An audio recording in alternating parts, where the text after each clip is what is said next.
Selamat malam, selamat pagi, selamat siang, selamat sore. Kembali lagi bersama Darto Helm yang akan mengulas semua alur film yang bisa menemani kalian saat stres, pusing, mules, muntah, mual, pilek, batuk untuk menonton setiap adegan yang buat jantung deg-deg. Judulnya aja udah nyodorin clue The Old Guy, tapi jangan salah, walaupun dia udah masuk usia setengah tua, jangan kira hidupnya cuma nonton sinetron, makan bubur, pakai kerupuk, terus tidur siang. Film ini justru ngasih twist yang bikin kita mikir.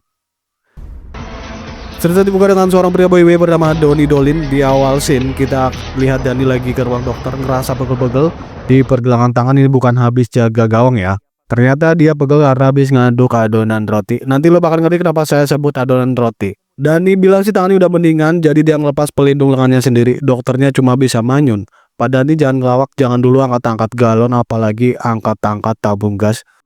Nurut kagak, cengesan iya. With the arthritis you had, you can expect an occasional flare-up. Can I go back to work? Well, we don't want to be putting pressure on your finger. Any other questions? Dari luar tampaknya hidup Dani adem ayem kayak roti. Tapi tunggu dulu, tiba-tiba muncullah seorang pemuda bernama Ivan masuk ke toko dan bukannya beli roti, dia malah minta tolong. Ivan ini langsung ngomong sesuatu yang bikin bulu kuduk merinding tipis-tipis. Merasa penyamarannya hampir terbongkar kayak topeng toko anim, Dani langsung ngasih kode. "Ayo ikut gua ke dapur belakang, bukan buat bikin roti ya guys. Ini serius." Can't just close in the middle of the day. Well, Sampai di sana, Ivan ternyata luka parah di bagian perut, katanya habis dapat kerjaan. Dan kayaknya kerjanya bukan ngepel lantai atau bikin adonan. Ivan butuh bantuan, bukan obat warung tapi koneksi. Dia minta Dani buat hubungin perusahaan tapi bukan perusahaan roti. Yang bisa dibilang kalau kerja di sana pensiunnya bakal ditangkap polisi atau dihukum mati. here's Zelensky. Yeah. Yeah. Setelah ngobrol via telepon dengan petinggi perusahaan yang jelas bukan HRD pabrik, Dani kembali ke dapur belakang. Tempat Ivan masih tergeletak sambil meringis nahan sakit. Dani nyuruh Ivan buat lepas bajunya. Tapi tunggu dulu. Company takes you on a vacation. Really? Gak ada angin, gak ada hujan. Ivan dieksekusi dengan tenang dan tanpa drama. Langsung tewas. Setelah urusan dapur beres, Dani pun melenggang ke sebuah rumah mewah milik direktur perusahaan. Dan ini bukan mantan chef atau mantan master chef, bukan mantan guru, bukan mantan pemain band. Dani Dolinsky adalah seorang pembunuh bayaran dan bukan kaleng-kaleng tentunya. Perusahaan yang dimaksud ternyata adalah perusahaan di bidang bunuh-membunuh. Ya, ini perusahaan elit yang menyediakan jasa pembunuhan profesional untuk klien atas. Bayar mahal, nyawa melayang dengan bersih, macam startup tapi versinya gelap banget. Di rumah besar itu Dani ketemu lagi sama Opal, atasannya selama 3 dekade terakhir. Dia ini adalah salah satu petinggi perusahaan cabang Tegal. Ya, serius, cabang Tegal. I'll give him a chance, right? No. Put me back in the field and we can avoid these problems. Ternyata tempat kopi-kopi estetik itu juga jadi markas para pembunuh profesional. Jadi kalau kalian melihat bapak-bapak ngopi sambil baca koran di sana, hati-hati ya. Dani ngotot pengen balik kerja, soalnya dia udah capek pura-pura jadi tukang roti tiap hari. Tapi Opal ragu, soalnya Dani masih cedera. Namun Dani bersikeras, keras kepala, emang gak kenal usia. Akhirnya setelah tali ulur dan tatap-tatapan penuh tekanan, Opal pun ngalah. Coming. After 30 years? Your record's impeccable. Setelah dapat lampu hijau dari bos cabang Tegal, Dani langsung dikasih tugas. Tapi kali ini bukan tugas biasa, bukan cuma datang eksekusi, pulang makan bubur terus nonton sinetron. Enggak. Tugas Dani sekarang adalah jadi pelatih, ya jadi pelatih, pembimbing, mentor, coach, sensei, master Oakway versi berdarah dingin. Back in the field. I've got something I think you might like. Yeah, we'll see about that. In a different capacity. Muridnya adalah seorang pembunuh bayaran muda bernama WBG, tapi biar gampang kita panggil aja Will. Anak ini masih fresh banget, baru lulus dari entah dari mana. Mungkin dari akademi pembunuh bayaran. Si Will ini dapat tugas pertamanya, eksekusi target. I'm leading the charge. Whatever, yeah. Saat mereka baru berkenalan, Dani dan Will langsung tancap gas, bukan ke restoran tapi ke lokasi misi. Tapi Dani mulai merasa ada yang beda. Bukan soal misi tapi soal muridnya. Dari sebagai anggota generasi baby boomer menulukan, cukup kaget melihat Will ngecat kuku. Iya, kukunya dicat dong warna metalik kalau nggak salah. Tapi Will, anak zaman sekarang emang susah ditebak. Habis kebunuh bisa lanjut ngonten kayaknya. Sebelum dimulai, Dani mampir dulu ke rumah kenalannya, Anata. Bukan anak-anak tangguh, tapi beneran nama orang. Si Anata ini semacam supplier senjata sekaligus teman lama Dani. Dan pas mereka ambil perlengkapan, dari senjata api sampai perlengkapan lain, si Ananta malah ikutan.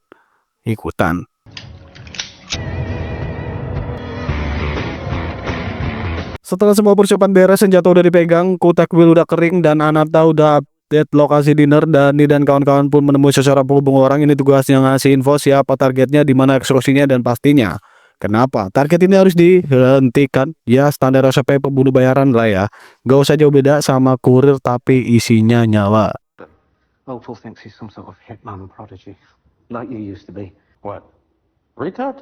Si penghubung nunjukin foto target lalu lokasi eksekusinya. Tapi yang bikin Dani sedikit terganggu perasaannya adalah ketika si penghubung mulai cerita soal Will. Kita paham sih kadang jadi senior itu berat, apalagi mulai tersingkir sama juniornya yang masih muda, masih lentur, dan masih punya tenaga buat clubbing habis kerja. Sementara Dani paling mentok habis nembak orang langsung pijet tangan pakai balsem lagi ya.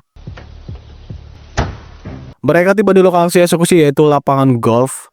Saat target pukul bola secara kebetulan, bola itu jatuh dekat banget sama tempat Dani ngumpet. Dani langsung bergerak taktis ngeluarin mode siluman ala Metal Gear Solid. Dia pindahin bolanya ke semak dekat perpohonan biar si target ngikutin, dan boom, bisa dijadikan tembakan jarak dekat.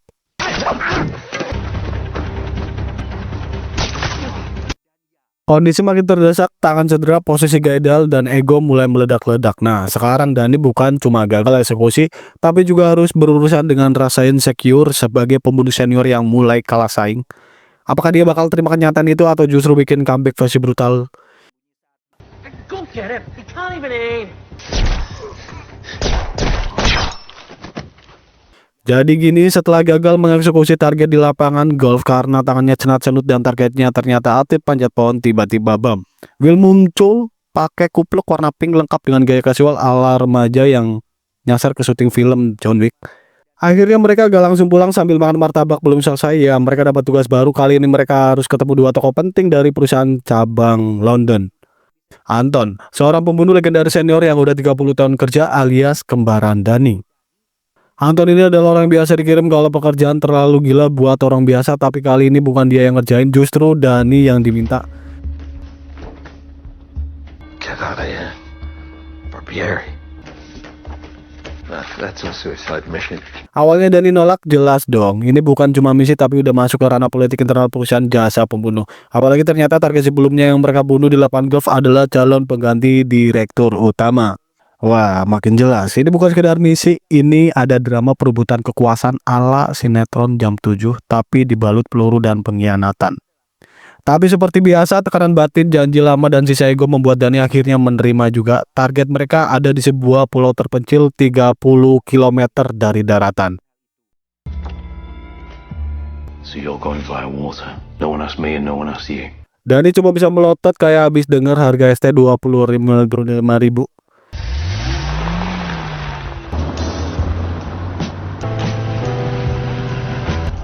Where's all the fucking water? You find this funny? We'll walk. It's about 1.5 miles.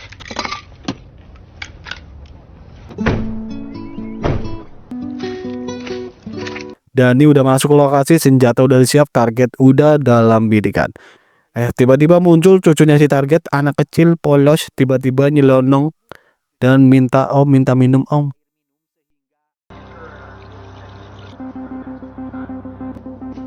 Kiss. Setelah itu dia balik ke target, udah siap melanjutin misi, tapi si target malah bilang, tunggu sebentar, saya mau ngomong sesuatu. Nah lo, mulai nih rayon maut. Ternyata si target bukan orang sembarangan, dia adalah salah satu petinggi perusahaan cabang Liverpool dengan uangnya bejibun. Level kayaknya ya, bisa beli lapangan golf 1 blok, kalau mau beli GBK juga bisa. Lalu si target ngeluarin tawaran licik. Tapi gak cuma itu, sebagai tanda keseriusan dan pengikat kontrak dan tertulis, si target juga nyuruh Dani buat bunuh Will. It's above my pay grade to contemplate. Training means replacing. Soalnya menurut dia, Will itu cuma anak baru, bau kencur yang gak ngerti dunia pembunuhan sesungguhnya. Nah, ini titik krusial bro. Akhirnya, Dani tetap selesaikan misi tapi nggak mengkhianatin Will. Target tumbang, Will selamat, loyalty over money baby. Misi beres, mereka pun balik ketemu Anton buat laporin semuanya. Anton bahkan nyaranin kayaknya kalau cocok jadi partner jangka panjang, duo maut yang siap ngacak-ngacak dunia. Tapi Dani masih nyimpen unek-unek, ada yang ngeganjel. Dia ngerasa Will ini terlalu babat, dan lalu ingat Will ngebantai 2 pengawal di misi pertama tanpa kasih waktu buat nyerah. Dan lebih parah lagi, Waktu Will hampir nembak bocah kecil di misi kedua cuma karena dianggap potensial ancaman kecil. Quite a team, yeah? I don't see it. You're gonna need him. I don't need him. What for? Dani langsung naik pitam, terjadilah perdebatan panas antara dua generasi. Dan akhirnya gontok-gontokan kecil pun terjadi, sikut-sikutan banting kursi, mungkin sempat saling jabak dikit kalau Will sempat lepas kupingnya.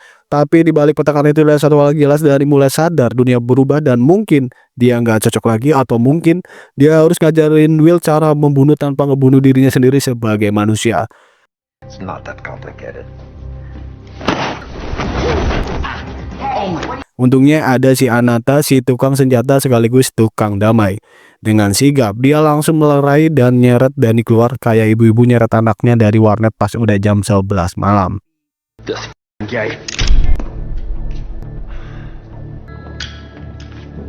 I found you, London. Baru juga napas mulai tenang, 3 preman muncul dan mikir palingan copet atau debt collector, tapi ternyata mereka utusan dari keluarga target pertama yang tewas di lapangan golf waktu itu.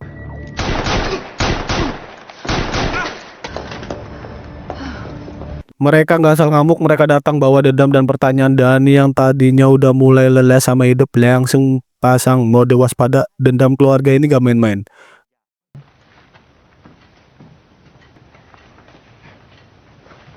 Besok paginya setelah menatapi nasib dan mungkin makan nasi goreng buatan ibu, Dani ngerasa bersalah. Akhirnya dia telepon Will minta maaf soal keributan semalam.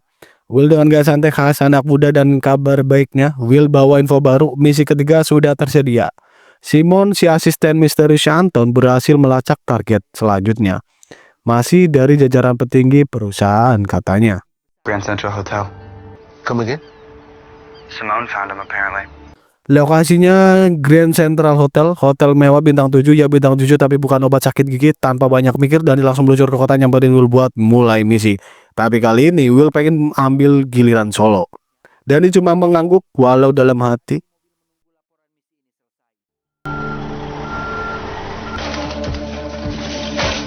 Copy that. Bermodal info dari Simon, si asisten yang dulu kalem tapi sekarang bikin kita semua curiga, Will langsung naik ke kamar target.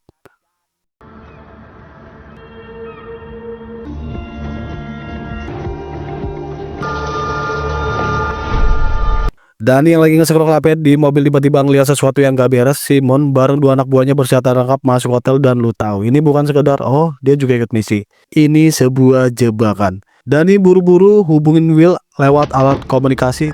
Get the out of there! Wheel dog!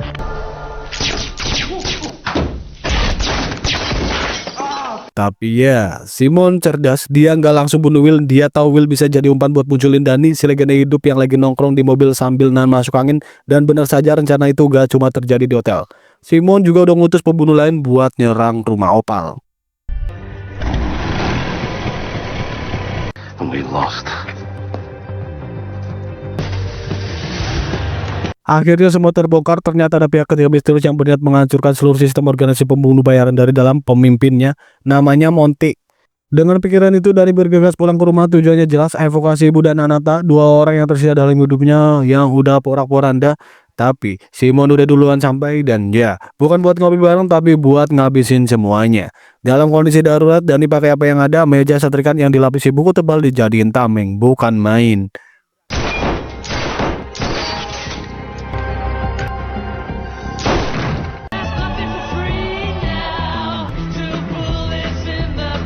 Langkah pertama, datangi usaha milik Monty, si dalang pengkhianatan yang ternyata punya bar di tengah kota. Dan Dani ini udah nggak main lembut. Bensin dari mobilnya dimasukin ke dalam kompannya, lalu datang ke bartender kayak abang SPBU yang lagi sewa berat. Tapi si bartendernya nyer, malah gaya-gaya tahu segalanya.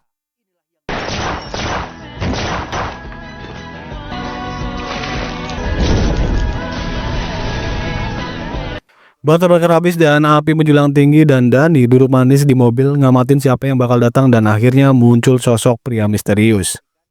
Itu dia, Monty, si Monty. Tanpa nungguin aba-aba, Dani langsung kejar, gebuk dan seret Monty kayak maling ayam dong.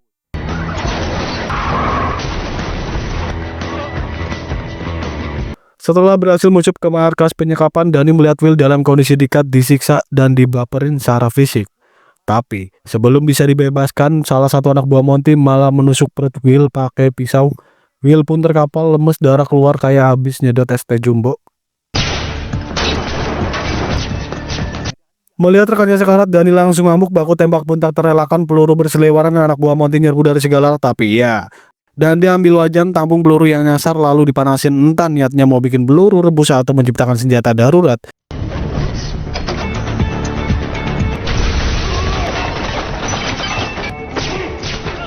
Sampai akhirnya ketika Dani lagi coba kabur dan dalam posisi nyaris game over, Monty dan satu anak buahnya muncul. Karena tiba-tiba Will si bocah cebelin tapi tangguh itu meski lagi sekarat masih bisa ngeluarin peluru terakhirnya. Monty jatuh, anak buahnya ikutan ambruk. Will menyelamatkan Dani untuk kedua kalinya, dan meskipun Will udah megap-megap, tapi bukan karena sombong. Dani cuma pengen nunjukin meskipun profesi yang ngeri, foolish, pembunuhan, rasa gelap, hatinya tetap tulus.